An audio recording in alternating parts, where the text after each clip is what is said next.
Well, it took its time, but I finally could get the time to quickly talk about the fairy tale chapter 474. Full of awesome, and the haters just cannot keep on talking. Well, what am I saying? They will never be quiet, will they? Well, it's fairy tale. Then, granted, however, that one final scene, even I had some little bit moments. At first I said, "What?" Later on I actually said, "Really?" Then after that I said, "Okay, I hope we will get at least a little explanation on how this is possible. No matter the outcome, at least give us an explanation." Unlike with God's Serena, although it was mildly hinted that all he wanted to do was kill Acnologia. But it's the fairytale chapter 474, and it's the return of Ultier. Yeah, I spoiled that for you, didn't I? And a confirmation that many have suspected, including someone similar to me. We first see a map where everybody is hunting, I wanted to say. The one against Bradman and two more. The Mira Jane team heading close. And yeah, everybody else there. In this chapter, it starts off with Natsu. It's still in a coma or sleeping coma, and Lucy now sleeping next to him, which is actually kind of sweet. She still worries so much over him, and Happy still has the resolve to find another way to save him. But in headquarters, finding out that the four gods of Ishgwal, or three gods of four gods, blech, the gods of Ishgar have fallen, Mavis begins to change her, what's the word, face. Even though they're happy to hear that Laxus is another spring and has fallen, Makarov is not enthusiastic, knowing that August and the others are heading here. But Mavis's face has switched to an extremely serious one, and her eyes become extremely hollow. Is she now gonna do another strategy that I hope work? Or is she sad that Warodo is dead? Well, last time we saw him, he wasn't dead, but who knows. On a side note, we're switched to Gray's team, fighting very well, until a backup happens that saves Yuvia from an untimely attack. Who is that? Well, it's none other than Meredi, who, by the way, looks even sexier than before. Woo!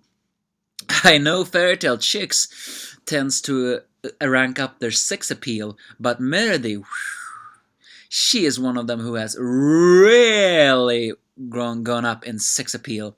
I mean, 7 years is still 7 years, so of course she would mature, but only in 1 year, heck, she looks almost like a grown woman. And maybe because she wears a hood now.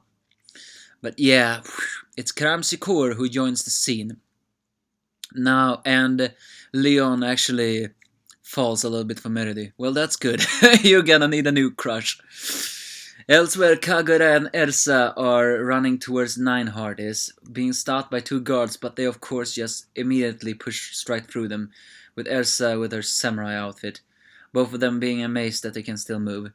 And the other guards, who look similar to the ones try to attack them later, but then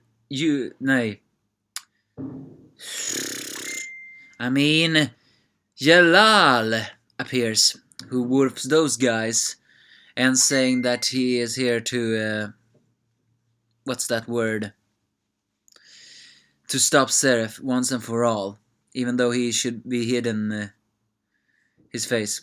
Unfortunately, we all know that Kagura has still a little grudge against Jalal for the death of Simon.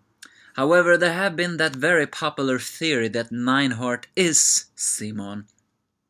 You know, if now Jalal is joining Ersa and Kagura team by some miracle, and Nineheart would turn out to be Simon, then actually I won't complain. I would say that is actually kind of poetic. You gotta admit it. Okay, if Nineheart was Simon, then the obvious question is, how the hell is he alive? Which, by the way, if we will get that answer, well, we'll see. But for now, it looks like Kagura still hasn't have the power in her to let go of her grudge. But we'll see what happens, will we? I hope she can take her priorities straight. I think even Jalal will allow her to kill him, but only after he kills Sereth. So we will see. Back on the chick side, last time we saw Diamara, who were gonna fight the Sky Sisters, and she was bragging that she can kill them in a split second, confirming the theory that a lot of people had. I don't think I had this theory, even though I had some hinges, but yeah. It turns out the arrogant wizard knight is only a hotshot because she actually holds an extremely powerful magic. It's a time-sealing magic called H-Seal. It allows her clicking sound was basically her stopping time. So the reason why she could strip the other girls is simply because she stopped time and then stripped it. One of the strongest abilities ever. Heck, I think she even can rape people when she has that ability. But she's also one to hold grudges, so she decides to kill Wendy with her attack, only to be surprised when the little girl Wendy moves again, and so does the other girls, who kicks her right in the face again. And it's then that Ultir shows herself, because, well, we all know, if the Amara have the power to stop time, then there is only fair that only one who has another time, the arc of time, that can fast forward time, would be able to stop them. Yeah, action is packing. Of course, the return of Ultir is bringing mixed reception. Most of all, last time we saw Ultir, she was aged into an old hag, and apparently did not have very long to live. So she somehow found a way to de-age herself? Okay, I can admit, even I complaining a little bit of that. But that's only because, it was an emotional scene. Fairytale can do emotion, but sometimes they take back some things that one can ruin them again. It's confirmed at least that Igneel is dead, so if he, by some miracle, erased that, then it wouldn't be that sad anymore. But yeah, Ultir somehow telekinetic talked to them and allowed the girls to fast forward.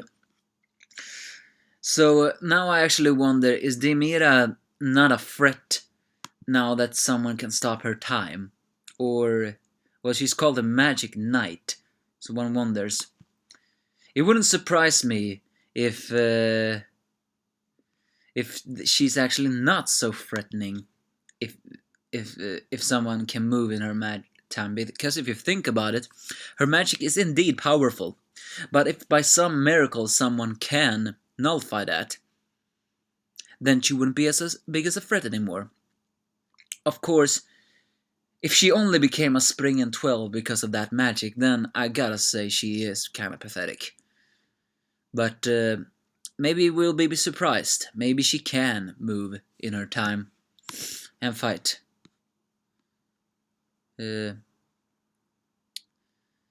But who knows? There is also some guessing that there's also some theories that that's not really the real Ultir. That maybe then when Ultir used the power of time, she became one with it. And the fact that Dimara has created a time world, maybe that's just a phantom Ultir who is in there to save them. Because he says, you thought you alone lived in that world, that it belongs to you. This is my world as well. However, whatever it is, the sexy Ultir is back. How, we do not know. Next week's chapter is the full name of Dimara. I think, doesn't Dimara or Kronos or something like that actually hint towards time? So maybe we had a foreshadowing what her magic was all along. But we'll see now. just how threatening Dimara is next week. Will we get a clue on how Altair became young again, if that's really Altair? I hope we will. I like the chapter. I do not like the people who's gonna complain, but heck, they will never shut up about that. So give me your thoughts if you have any.